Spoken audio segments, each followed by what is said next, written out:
할렐루야. 아멘. 우리 앞뒤자고 인사하겠습니다. 은혜의 자리에 잘 나오셨습니다. 오늘도 하나님께서 우리 성도 한 분 한 분을 기뻐하실 줄 믿습니다. 이 저녁에 우리에게 주신 하나님의 말씀을 함께 교독하겠습니다. 전도서 5장 4절에서 7절까지의 말씀, 구약 성경 953면에 있습니다. 전도서 5장 4절에서 7절까지의 말씀입니다. 구약 성경 953면에 있습니다. 우리 한 절씩 교독하겠습니다. 내가 하나님께 서원하였거든 갚기를 더디게 하지 말라. 하나님은 우매한 자들을 기뻐하지 아니하시나니 서원한 것을 갚으라.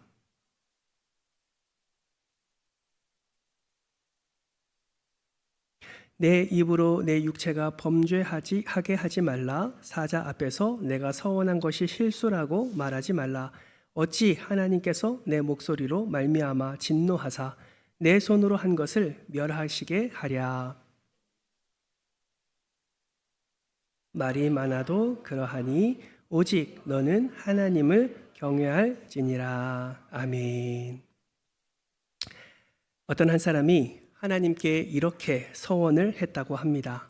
하나님, 저에게 10억 원을 주신다면 10분의 1을 하나님께 그 자리에서 돌려드리겠습니다. 하나님께서 그 사람의 기도를 들으시고 10억이 아니라 8억을 그에게 허락해 주셨습니다. 그러자 그 사람이 하나님께 이렇게 말했다고 합니다. 하나님, 너무 서운합니다. 저를 얼마나 못 믿었으면 10분의 2억을 미리 떼고 주십니까? 우스갯소리이지만 우리 인간의 모습을 정말 정확하게 보여주는 이야기가 아닌가 싶습니다. 우리는 급할 때 무엇이든 약속할 것 같습니다. 하나님, 이번 일만 잘 되게 해주시면 제가 반드시 충성하겠습니다. 그런데 막상 문제가 해결되고 나면 마음이 달라지게 되죠. 응답받기 전에는 이 약속이 가볍게 느껴졌는데 응답받고 나니까 그 약속이 너무 무겁게 느껴지는 것입니다. 그래서 이런 말도 있지 않습니까? 사람이 화장실 들어갈 때 마음과 나올 때 마음이 같다 다르다? 다르다. 간절할 때는 무엇이든지 할 것 같은데 급한 불이 꺼지고 나면 우리가 하나님께 어떤 말을 했는지조차 잊어버리며 살 때가 있습니다. 사랑하는 성도 여러분, 사람 앞에서 한 말도 책임이 따르지요. 계약서에 서명한 말은 법적인 책임이 따르고 결혼식에서 한 서약은 평생의 책임이 따릅니다. 그렇다면 거룩하신 하나님 앞에서 한 말은 얼마나 더 무거운 책임을 가져야 하겠습니까? 오늘 전도자는 하나님 앞에서의 이 약속, 이 서원을 아주 엄중하게 말하고 있습니다. 4절 말씀을 보실까요? 화면을 보면서 같이 한번 읽겠습니다. 시작. 내가 하나님께 서원하였거든 갚기를 더디게 하지 말라. 우리에게는 급한 순간에 내뱉은 한마디일 수 있습니다. 그러나 하나님 앞에서는 책임 있는 약속입니다. 우리에게는 시간이 지나면 잊어버리는 말일 수 있지요. 그러나 하나님은 우리가 하나님 앞에서 드린 말을 가볍게 여기지 않으십니다. 오늘 이 본문 말씀이 우리에게 주는 핵심은 이것입니다. 하나님과의 약속을 가볍게 여기지 않는 사람은 입술을 신중하게 사용하고 약속한 것을 성실하게 이행한다라는 메시지를 우리에게 던져주고 있습니다. 오늘 본문 말씀을 중심으로 이 하나님과의 특별한 약속, 이 서원에 대해서 함께 살펴볼 건데 오늘 이 말씀을 통해서 저와 여러분의 입술을 한번 돌아보고 하나님 앞에서 드렸던 고백과 또 약속을 다시 한번 살펴보면서 신실하신 하나님을 닮아가는 그 은혜가 오늘 이 저녁에 있기를 주님의 이름으로 축복합니다. 그렇다면 우리는 하나님과의 약속을 가볍게 여기지 않기 위해서 우리는 어떻게 해야 할까요? 첫 번째는 하나님 앞에서 급하게 약속을 하지 말아야 합니다. 오늘 본문 5절 말씀 같이 한번 읽어볼까요? 5절입니다. 시작. 서원하고 갚지 아니하는 것보다 서원하지 아니하는 것이 더 나으니. 여러분, 전도자는 우리에게 무조건 서원하라 라고 그렇게 말하지 않습니다. 서원은 하나님의 백성이라면 반드시 해야 하는 의무가 아니라 자원하여 하나님께 드리는 약속임을 분명히 말하고 있습니다. 자신을 하나님께 특별히 구별하여 드리거나 아니면 물질과 시간, 삶을 하나님께 드리겠다고 결단하는 것, 이것이 서원이지요. 여러분, 서원하지 않았다고 죄가 되는 것은 아닙니다. 그러나 하나님께 감사함과 그 은혜에 대해서 나 자신을 드리는 서원을 했다면, 하나님과의 특별한 약속을 했다면 반드시 그 책임은 다해야 되는 것이지요. 그래서 전도자는 지키지 못할 서원이라면 차라리 하지 않는 것이 낫다라고 말씀하고 있는 것입니다. 그 이유는 하나님께서는 약속의 크기보다 그 안에 담긴 신실함을 보시기 때문에 그렇습니다. 그렇다면 우리는 언제 하나님께 이러한 특별한 약속을 하게 됩니까? 아마 대부분 인생들 가운데 가장 절박할 때 이러한 서원을 내뱉지 않나 생각을 해보게 됩니다. 병원에서 좋지 않는 진단을 받았을 때, 사랑하는 자녀가 어려움에 빠졌을 때, 사업이 무너질 위기에 놓였을 때, 시험이나 취업을 앞두고 막막할 때 우리는 하나님께 이렇게 말합니다. 하나님, 이번 한 번만 도와주십시오. 이번 한 번만 도와주십시오. 저도 그런 경험이 있어요. 인생에서 가장 절박한 상황, 가장 힘든 시간, 가장 경험하고 싶지 않는 그 시간에 저도 하나님께 이런 소원을 한 적이 있습니다. 하나님, 이번 일만 해결해 주십시오. 하나님, 그러면 제 인생을 하나님께 드리겠습니다. 그래서 제가 이 자리에 있는 거예요. 여러분, 절박한 마음으로 하나님께 기도하는 것 잘못된 것 아닙니다. 시편을 보면 시편 기자들도 눈물로 하나님께 부르짖는 것을 우리는 확인할 수 있습니다. 그러나 문제는 절박함 때문에 하나님의 뜻을 묻지도 않은 채 감당할 수 없는 약속을 내뱉는 것이 문제다라는 것입니다. 여러분, 기억하세요. 감정이 신앙을 대신해서는 안 됩니다. 이를 가장 잘 보여주는 인물이 있지요. 바로 사사 입다입니다. 여러분, 입다라는 사살은 암몬과의 전쟁을 앞두고 하나님 앞에 이러한 서원을 올려드렸습니다. 사사기 11장 30절 31절 말씀, 우리 화면을 보면서 같이 한번 읽어볼까요? 함께 읽겠습니다. 시작. 주께서 과연 암몬 자손을 내 손에 넘겨주시면 내가 평안히 돌아올 때에 내 집 문에서 나와서 나를 영접하는 그는 여호와께 돌릴 것이니 내가 그를 번제물로 드리겠습니다. 아멘. 입다는 반드시 승리하고 싶었습니다. 이스라엘을 구해야 한다는 책임감도 그에게 있었고 지도자로서의 사명감도 그에게 있었습니다. 그러나 아무리 목적이 좋아도 여러분, 이런 서원은 해서는 안 됩니다. 왜냐하면 이러한 서원은 하나님을 거래의 대상으로 생각하며 하는 서원이기 때문에 그렇습니다. 더 놀라운 사실은 이미 사사기 11장 29절 말씀에 보면 여호와의 영이 입다에게 임했다라는 말씀이 기록되어 있습니다. 이 말은 무엇입니까? 이 서원을 하기에 앞서서 이미 입다는 하나님의 영으로 충만했다. 하나님의 영이 그와 함께 했다라고 말씀하고 있다라는 것이죠. 그러면 무엇을 의미합니까? 입다라는 사사는 그 하나님의 영의 충만함과 그 하나님의 은혜 베푸심을 믿고 전쟁은 주께 속했음을 믿고 그 믿음으로 나가 암몬 자손과 싸우면 되었습니다. 그런데 그는 어떻게 합니까? 그러한 하나님 은혜 위에 자신의 경솔한 약속을 덧붙인 것이죠. 하나님께서 요구하지 않으신 것을 자기의 열심으로 만들어낸 것입니다. 여러분, 결과는 어떻게 되었습니까? 하나님의 은혜로 전쟁에서 승리합니다. 그리고 입다는 당당하게 그 승리를 가지고 돌아오게 되지요. 그가 돌아왔을 때 가장 먼저 맞이하러 나온 사람이 누구였습니까? 바로 그의 외동딸이었습니다. 그때 입다는 옷을 찢으며 탄식합니다. 그리고 35절 말씀에 이렇게 말씀하지요. 내가 여호와를 향하여 입을 열었으니 능히 돌이키지 못하리로다. 여러분, 얼마나 참담한 장면입니까? 입다의 입에서 나온 경솔한 한마디가 자신과 가정의 깊은 슬픔을 가져왔습니다. 입다의 딸이 실제로 번제로 드려졌는지 아니면 평생 하나님께 구별된 삶을 살았는지는 신학자들의 다양한 해석들이 있습니다. 그러나 어느 해석을 따르든 분명한 사실은 이거지요. 입다의 서원은 우리가 본받아야 할 모범이 아니라 경솔한 서원이 얼마나 큰 비극을 가져오는지를 분명히 보여주는 경고라는 사실입니다. 하나님은 율법에서 사람을 제물로 드리는 이 인신 제사를 분명히 금하셨습니다. 입다는 하나님의 말씀을 먼저 알았어야 했고 하나님의 은혜를 그는 신뢰했어야 했습니다. 그의 문제는 믿음이 부족했던 것이 아닙니다.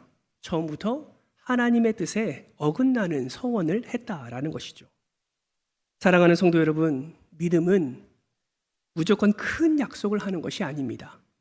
하나님께서 명령하지 않으신 것을 열심히 만들어내는 것도 믿음이 아닙니다. 믿음은 하나님의 말씀 안에서 신중하게 말하고 말한 것을 끝까지 순종하는 것이 그것이 바로 믿음입니다. 그래서 예수님도 마태복음 5장 37절 말씀에 이렇게 말씀하지 않으셨습니까? 오직 너의 말은 옳다 옳다 아니다 아니다 하라. 여러분, 신앙은 말을 크게 하는 데 있지 않습니다. 말한 대로 살아가는 데 있습니다. 그러므로 여러분, 감동을 받았다고 그 자리에서 감당하지 못할 결단을 여러분 서두르지 마십시오. 먼저 감동 주신 하나님께 기도하십시오. 그리고 말씀으로 그 감동을 분별하십시오. 믿음의 사람들과도 상의도 해보십시오. 특히 그 약속이 가족과 교회 공동체에 영향을 미친다면 여러분 더욱 신중하게 하나님께 엎드리시기를 바랍니다. 나의 열심 때문에 가족이 무거운 짐을 지거나 공동체가 어려움에 빠진다면 그것이 정말 하나님이 기뻐하시는 일인지를 다시 한번 돌아보아야 하는 것입니다. 그러므로 여러분, 급하게 약속을 하지 마십시오. 흥분된 감정으로 말하지 마시고 감당하지 못할 결심을 큰 믿음처럼 여러분 포장하지 마십시오. 서원하고 지키지 않는 것보다 서원하지 않는 것이 더 낫습니다. 하나님은 화려한 약속보다 진실한 순종을 기뻐하신다는 사실을 꼭 기억하시기를 바랍니다. 큰 약속을 많이 하는 사람보다 작은 약속이라도 끝까지 믿음으로 지키는 사람을 하나님은 더 기뻐하십니다. 그러므로 하나님 앞에서는 말을 서두르기보다 먼저 말씀을 붙들고 충분히 기도하며 신중하게 결단하십시오. 그리고 하나님과의 약속을 했다면 그 하나님의 은혜를 기억하면서 끝까지 신실하게 그 약속을 순종함으로 나아가는 저와 여러분 되시기를 주님의 이름으로 축복합니다. 둘째, 하나님께 약속했다면 여러분 더디지 말고 지켜야 합니다. 오늘 본문 4절 말씀입니다. 같이 한번 읽어볼까요? 4절입니다. 시작. 내가 하나님께 서원하였거든 갚기를 더디게 하지 말라. 기뻐하지 아니하시나니 서원한 것을 갚으라. 여러분, 전도자는 아주 분명하게 말합니다. 서원했으면 갚아라 라는 것이죠. 그런데 단순히 언젠가 갚으라 라고 말하지 않습니다. 분명히 이렇게 말합니다. 갚기를 더디게 하지 말라. 여러분, 왜 사람은 약속한 것을 지키진 것을 미루게 됩니까? 시간이 지나면서 마음이 변하기 때문이지요. 약속할 때는 할 수 있을 것 같습니다. 그런데 막상 그 약속을 실천하려다 보면 돈이 아깝고 시간이 아깝고 다른 일이 또 생기게 됩니다. 그래서 어떻게 합니까? 조금 있다가 형편이 나아지면 이러면서 계속 미루게 되는 것이죠. 그런데 오늘 본문 말씀에서 하나님은 이 서원에 대해서 무엇을 말씀합니까? 따라서 합니다. 더디게 하지 말라. 한 번 더 더디게 하지 말라. 예, 하나님이 말씀하세요. 더디게 하지 말라. 여러분, 미룸은 때로 불순종의 다른 이름이 되기도 합니다. 지키지 않겠다고 말하지는 않지만 계속 미루다 보면 결국 약속을 잊어버리기 때문입니다. 레위기 27장 말씀에 보면 하나님께 드리는 서원에 대한 규례가 나옵니다. 사람이나 가축, 집이나 밭을 하나님께 드리겠다고 서원했을 때 함부로 하나님은 취소하지 못하도록 하셨고 되찾으려면 정한 가치에 5분의 1을 더하도록 하셨습니다.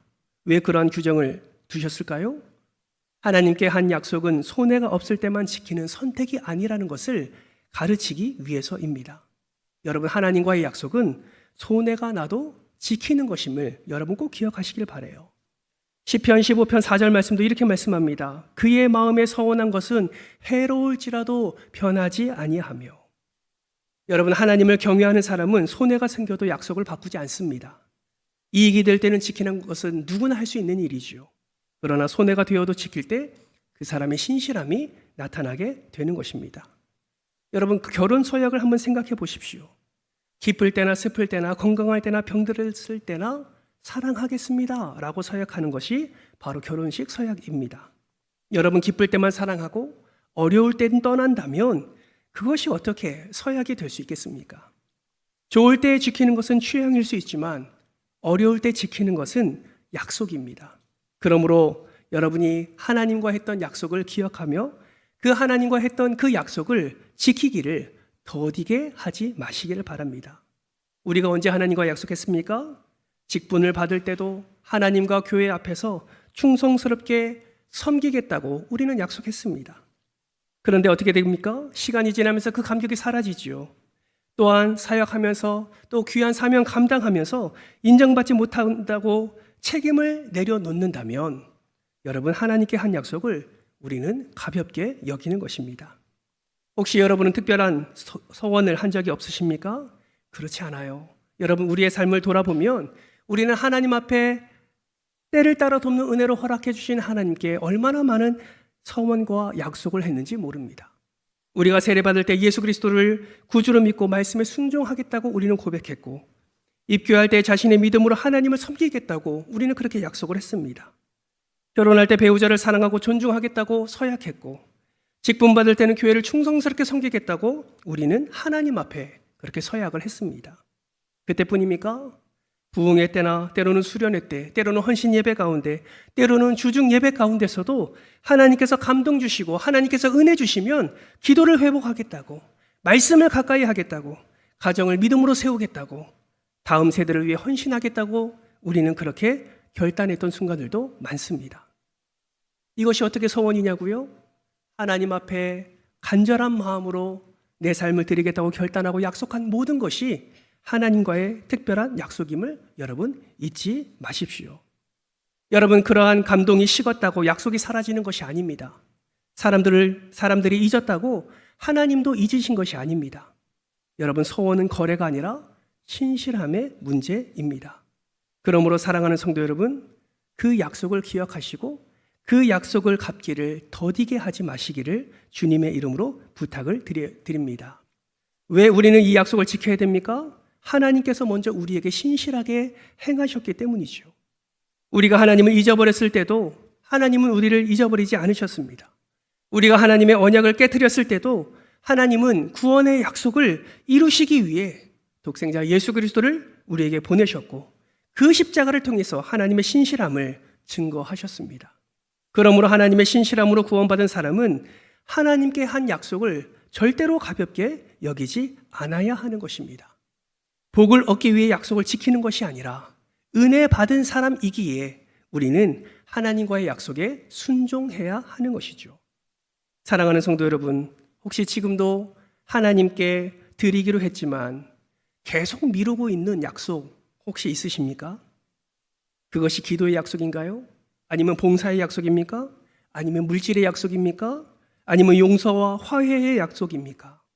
여러분, 그러한 약속이 있다면 오늘 저와 여러분에게 하시는 하나님의 말씀, 더디게 하지 말라, 이 음성을 여러분 들으시고 이 음성을 들었다면 순종하기를 더디하지 마시기를 주님의 이름으로 축복합니다.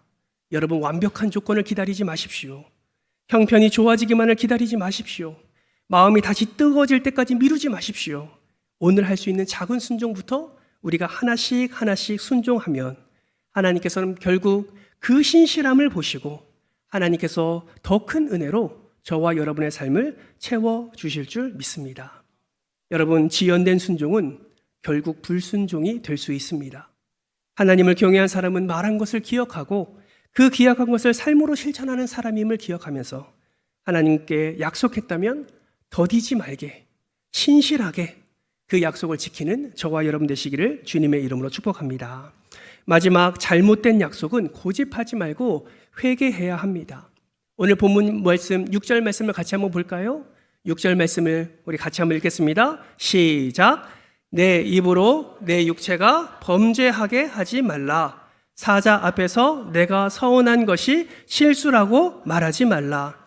어찌 하나님께서 내 목소리로 말미암아 진노하사 내 손으로 한 것을 멸하시게 하랴. 전도자는 하나님께 한 약속을 나중에 와서 하나님 그때는 실수였습니다 라고 핑계하며 그 약속을 무효로 만들지 말라고 경고하고 있습니다. 여러분, 사람이 그런 것 같습니다. 서원을 지켜야 할 때가 오면 많은 이유들을 만들어내지요. 그때는 제가 너무 급했습니다. 형편이 달라졌습니다.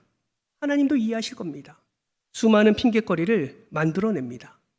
물론 살아가다가 보면 우리의 삶 속에서 예상치 못한 어려움이 생길 수 있습니다. 그러나 오늘 본문이 책망하는 것은 지킬 수 있는데도 마음이 변해서 자기의 편의를 위해 약속을 취소하는 태도를 하나님은 책망하시는 것입니다. 한마디로 스스로 자기 죄를 사면하지 말라라는 것이죠. 자기가 약속하고 자기가 취소하고 자기가 괜찮다고 결론 내리지 말라고 말하고 있는 것입니다. 사랑하는 성도 여러분, 기억하십시오. 하나님께 드린 약속은 내가 혼자 무효화할 수 있다고 되는 것이 아닙니다. 여러분, 모든 서원을 끝까지 실행하는 것이 믿음은 아닙니다. 지킬 수 있는데 마음이 변해서 지키기 싫어지는 약속, 이것은 여러분 회개해야 되는 것이죠. 그러나 애초부터 하나님의 말씀에 어긋난 잘못된 약속이 있다면 그것은 순종하는 것이 아니라 오히려 하나님 앞에 철저히 엎드려서 회개하고 다시 그에 부합하는 또 다른 순종으로 하나님께 나아가야 된다라는 것을 우리 본문은 말씀해주고 있습니다. 이것을 가장 정확하게 보여주는 것이 앞서 말한 사사 입다의 서원입니다. 여러분, 딸이 자신을 맞으러 나오자 입다는 어떻게 고백했습니까? 내가 여호와를 향하여 입을 열었으니 능히 돌이키지 못하리로다 라고 말했습니다. 그러나 입다가 먼저 해야 할 것은 잘못된 서원을 끝까지 밀고 나가는 것이 아니라 하나님께 엎드려서 회개해야 되는 것이죠. 성경을 자세히 보면 그 잘못된 서원을 두고 입다는 하나님 앞에 엎드려서 회개하지 않았습니다. 하나님, 제가 경솔했습니다. 하나님의 말씀을 바로 이해하지 못했습니다. 저의 서원을 용서하여 주옵소서. 이런 회개가 아니라 오히려 잘못된 서원을 끝까지 지키는 어리석음을 우리는 입다의 모습을 통해서 보게 됩니다. 사랑하는 성도 여러분, 우리는 내 말을 지키는 것보다 하나님의 말씀에 순종하는 것을 더 우선시해야 합니다. 이미 말했으니까 체면 때문에라도 끝까지 그것을 밀고 가야 한다. 여러분, 이러한 생각은 믿음이 아니라 자존심입니다. 내 결심이 하나님의 뜻과 충돌한다면 내 결심을 내려놓아야 합니다. 신앙은 내 뜻을 끝까지 관철하는 것이 아니라 하나님의 말씀 앞에서 자신을 굽히는 것이 진정한 신앙의 자세와 태도입니다. 반대로 하나님 앞에 바른 서원을 했지만 예상하지 못한 상황에서 그 서원을 이행하기 어렵게 되었다면 여러분 어떻게 해야 될까요? 만약에 마음은 있고 정말 성실하게 신실하게 그 서원을 이행하기를 최선을 다하지만 환경의 변화와 형편의 변화로 어쩔 수 없는 상태에 있다면 여러분 그때를 가장 먼저 해야 될 것은 그것을 숨기는 것이 아니라 하나님 앞에 나아가 정직하게 하나님께 고백을 하는 것입니다. 하나님, 제가 이러한 약속을 했습니다. 이러한 서원을 했습니다. 그러나 지금은 그 약속을 지키기가 매우 어렵습니다. 제가 게으름과 욕심 때문에 미룬 것이 있다면 용서해 주시고 끝까지 책임을 피하지 않도록 하나님 은혜를 더하여 주옵소서. 이렇게 정직하게 기도해야 된다라는 것이죠. 그 다음 어떻게 해야 됩니까? 가능한 범위에서 끝까지 책임을 다해야 합니다. 한 번에 다하지 못하더라도 조금씩 이행하고 약속한 방식이 어렵다면 믿음의 지도자들과 상의해서 본래의 뜻을 잘 살릴 수 있는 길을 열어야 하는 것이죠. 그러나 단순히 귀찮고 단순히 아깝다라는 이유로 하나님이 이해하실 거야 라고 생각한다면 그것은 잘못된 생각임을 분명히 말하고 있습니다. 여러분, 하나님의 은혜는 우리의 무책임을 정당화하는 도구가 아닙니다. 은혜는 죄를 가볍게 만드는 것이 아니라 죄를 인정하고 다시 순종하게 하는 능력임을 꼭 기억하시기를 바랍니다. 여기에서 우리가 기억해야 될 것이 바로 복음입니다. 사실 우리 가운데 하나님께 한 약속을 완벽하게 지키는 사람이 누가 있겠습니까? 저를 비롯해서 앉아 계신 모든 분들 중에 이러한 약속을 완벽하게 지킬 수 있는 사람은 사실 아무도 없을 것입니다. 최선을 다해서 우리가 신실하게 순종하려 하지만 여러 가지 상황의 변화와 또 여러 가지 여건의 변화로 인해서 우리는 하나님의 약속을 수없이 깨트리면서 계속해서 이 자리까지 나아왔습니다. 그렇다면 우리에게는 소망이 없습니까? 그렇지 않습니다. 우리에게는 완전한 소망이신 예수 그리스도가 계십니다. 예수님은 하나님의 뜻을 끝까지 이루셨습니다. 자신의 목숨을 내놓으면서까지 그 십자가에서 하나님의 뜻을 다 이루었다 선포하기까지 예수님은 끝까지 하나님의 뜻을 이루어 가셨습니다. 그렇기 때문에 우리는 어떻게 해야 됩니까?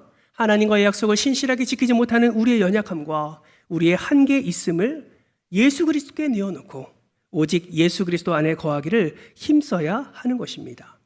그렇게 해야 우리 예수 그리스도께서 허락해 주시는 죄 용서함 뿐만 아니라 그 예수 그리스도로 말미암아 우리에게 허락해 주시는 은혜를 우리가 의지하고 끝까지 우리가 감당할 수 있는 귀한 서원과 약속들을 우리는 신실하게 이행할 수 있게 되는 것입니다.